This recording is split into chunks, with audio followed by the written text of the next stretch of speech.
The Highwaymen, four legends, one tragedy. After establishing themselves with solo careers or large bands, many musicians seek new challenges in supergroups with other industry greats. A notable exception to the classic rock supergroups is the Highwaymen. Four of the greatest outlaw country rebels formed this rough, narrative, and raw American music group.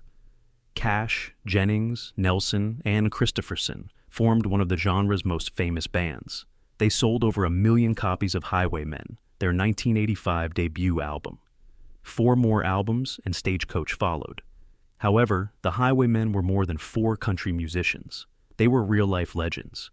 Because these men knew what they were singing about, their intense emotional songs moved listeners. Their lives were full of obstacles, losses, and inner turmoil. Tragedy shaped them as artists and people behind their fame and musical success. The Highwaymen, Kristofferson, Jennings, Cash, and Nelson told moving and tragic stories. Kris Kristofferson's family rejected him. Kris Kristofferson was smart and athletic as a kid. He excelled in football, rugby, and boxing. Amateur Golden Gloves titles were his. Kristofferson chose to attend Pomona College in San Mateo, California, despite his military background. He graduated with honors in creative writing and joined Phi Beta Kappa. He studied English literature at Oxford University on a Rhodes Scholarship in 1958. Kristofferson joined the military after graduating due to pressure from his father, a U.S. Army general who deferred his service to attend college due to a government obligation. In 1965, he accepted an honorable discharge as an airborne Ranger helicopter pilot. He became a musician and songwriter despite being offered a position as an English literature professor at West Point. This decision caused family strife. His parents cut contact and expelled him. God knows my mother was an A-chord, and my old man wasn't around most of the time, Kristofferson told Rolling Stone. Kris Kristofferson was misdiagnosed with Alzheimer's. Kristofferson developed memory loss and other cognitive issues in his mid-70s. His doctors initially suspected early Alzheimer's disease or dementia from boxing, football, and rugby head injuries. His mental decline was so severe that he barely remembered anything. Even songwriting was hard for him. However, years later the diagnosis was wrong. Kristofferson had tick-borne Lyme disease after a retest. He likely contracted the disease in 2006 while filming Disappearances in Vermont.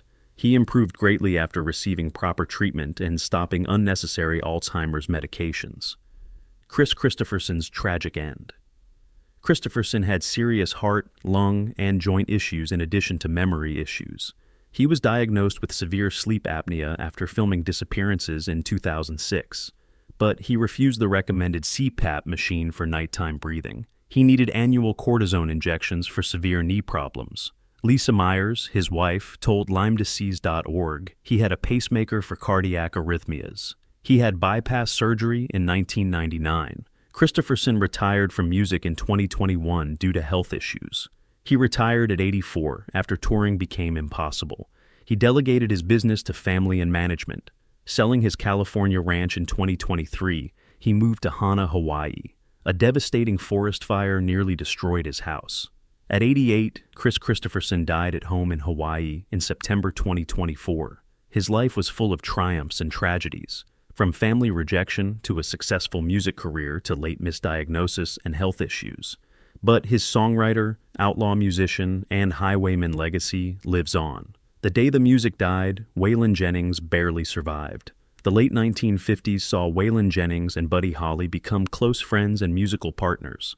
Holly produced Jennings' first single and hired him as bassist for his 1958 Midwest tour. Holly, one of the decade's biggest stars with hits like That'll Be the Day and Peggy Sue, led the Winter Dance Party tour with the Big Bopper, J.P. Richardson, and Richie Valens across the country. However, the tour was difficult. The musicians were freezing in a broken bus, and Holly was exhausted. His next concert was near Fargo, North Dakota, so he chartered a small plane after Clear Lake, Iowa, on February 2, 1959. Richardson had the flu, and Valens won a coin toss, so they got plane seats for free. Jennings gave the Big Bopper his seat on the tour bus. According to The Independent, Holly joked, "I hope your damn bus freezes again," before takeoff. "I hope your old plane crashes," Jennings said dryly, but fate was cruel. The plane crashed shortly after takeoff. Holly, Richardson, Waylands, and pilot Roger Peterson died. Rock history calls this the day the music died. Survivorship guilt plagued Jennings for decades. Waylon Jennings had hepatitis and heart issues. Waylon Jennings toured the New Mexico-Colorado border in 1772. His body was weakened by dental antibiotics. Due to a hepatitis epidemic, his tour manager advised him not to eat local food. Jennings ignored the advice and ate cafe cake with milk. Just hours later, he became seriously ill. He performed the concert despite severe back pain and yellow skin, a hepatitis symptom. He could barely move after that. His deep sleep ended when a doctor confirmed the diagnosis. He refused hospitalization at first, but his wife persuaded him. 16 years later, Jennings had another life-threatening illness. He had severe chest pains on the way to a Tennessee concert in December 1988. Doctors found massive blockages in 3 coronary arteries in Nashville after his bus driver took him there. He had an emergency bypass. Drug addiction plagued Waylon Jennings. Jennings struggled with cocaine addiction from 1972 to 1984. Friends and family worried he was drinking himself to death, but his problem was public. At a Portland concert, the audience booed him off the stage because he stopped after a few songs, clearly intoxicated. He was arrested by the DEA at a Nashville recording studio in 1977 for possessing cocaine with intent to distribute. He rarely ate during his worst drugged states. He only ate vitamin-fortified milkshakes from his wife, Jessie Coulter.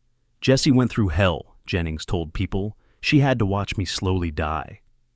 Jennings realized his addiction was ruining him financially, physically, and emotionally. He quit cocaine permanently in 1984. Good friend Johnny Cash helped. After Cash beat his painkiller addiction at the Betty Ford Clinic, he suggested Jennings enter rehab. Jennings declined therapy. Stopping alone was his goal. He flushed $2,000 of cocaine down the toilet and vowed never to use again. He kept his promise until death. In death. Diabetes doomed Waylon Jennings. Waylon Jennings had many side effects after quitting cocaine in the 1980s. "I had night sweats and dreamed about drugs. I lashed out in anger because I had taken them in my dreams," he wrote. Autobiography. Cocaine suppresses hunger. When Jennings stopped, his hunger increased. "I hated my appearance." After a decade off drugs but still overweight, he was diagnosed with type 2 diabetes. Jennings began to feel the severe effects of the disease in the early 2000s. It disrupts blood sugar levels and can cause blindness, bleeding disorders, infections, and kidney failure if left untreated. Despite several surgeries for peripheral vascular disease, his leg pain persisted. In 2001, he received more treatment to improve blood flow. One of his feet was amputated after a foot infection, but doctors hoped he would recover and perform soon. Johnny Cash was devastated by his brother Jack's death. Johnny Cash had a turbulent life, but his brother Jack's violent death haunted him. Jack, 2 years older than Johnny, wanted to be a preacher and worked in a carpentry shop in Arkansas to support his family. He was severely injured when he got caught in the circular saw. "The saw cut Jack from his ribs to his abdomen and groin," Cash wrote in Cash. The autobiography. Although he initially improved, his condition quickly deteriorated. A week after the accident, intestine toxins entered his bloodstream, causing severe internal poisoning. Johnny Cash caused a devastating forest fire. In June 1965, Johnny Cash and his nephew Damon Fielder entered Los Padres National Forest, home to Big Sur beaches and the rare California condors. Cash was drunk and continued to drink and take pills while driving. They stopped at a remote canyon fishing spot. A few hours later, Fielder saw smoke and found the fire near Cash's RV. Cash was so drunk that he didn't notice the flames spreading so quickly. His nephew urged him to flee, but Cash ignored the fire. After Fielder hit him with a tree branch, Cash was convinced to go to the stream bank. The fire had spread widely, and Fielder got help. A helicopter evacuated his famous uncle. The fire department's quick response prevented one of California's largest forest fires, but it destroyed 500 hectares of land. Cash told Forest Service investigators that RV sparks caused the fire, which killed 49 of 53 endangered California condors. However, authorities fined him $1,250,000, which was later reduced to $8,200. Johnny Cash's harrowing medical story. By 1965, Cash was addicted to alcohol and barbiturates and amphetamines. He was banned from the Grand Ole Opry for 3 years after smashing the stage lights with a microphone stand during a performance due to his drug addiction. He later blamed his drug addiction for his first marriage's failure. Although he quit drugs, he developed serious health issues in the 1990s. He was diagnosed with Parkinson's disease in 1997 after experiencing tremors, slurred speech, and balance issues. But it turned out he had Scheidriger syndrome, a neurological disease that causes muscle loss. In 2000, doctors treated Cash for autonomic neuropathy, a nervous system disorder that causes gradual failure of body functions. Cash's type 2 diabetes, which caused severe vision loss and a weakened immune system, masked this condition. In 2001, he suffered severe pneumonia, which left him in a coma for 8 days. Diabetes complications killed him at 71 on September 12, 2003. Willie Nelson's massive tax scandal. Willie Nelson sold millions of records in the 1960s and 1880s with hits like Whiskey River, On the Road Again, and Always on My Mind, as well as The Highwaymen. But his financial skills were lacking. Nelson's tax advisor invested his assets in questionable tax havens, so his finance team didn't pay his massive tax debts. He was arrested by the U.S. government in 1990 and had his homes in 6 states, master recordings, musical instruments, and platinum-plated records seized. His debt was $16.7 million, including $10.2 million in penalty interest. Nelson appeared in a Taco Bell commercial and released the IRS tapes, Who Will Buy My Memories? To pay off the debt after lengthy negotiations, he made cheap goods and sold them on TV infomercials. Willie Nelson had 8 children, 7 of whom he fathered in his 4 marriages. Billy Nelson, his 3rd child, died tragically in February 1993. In the late 80s and early 90s, Billy was arrested 4 times for DUI. In addition to his failed marriage, he had separated from his wife and daughter on the 24th. Billy Nelson died at 2 a.m. in his Davidson County, Tennessee log cabin after a friend visited in December 1991. He was found dead in his home on Christmas morning. Papel reported that Billy Nelson told a close friend, "I've never experienced anything so destructive," at his son's funeral in Vaughn, Texas, 3 days later.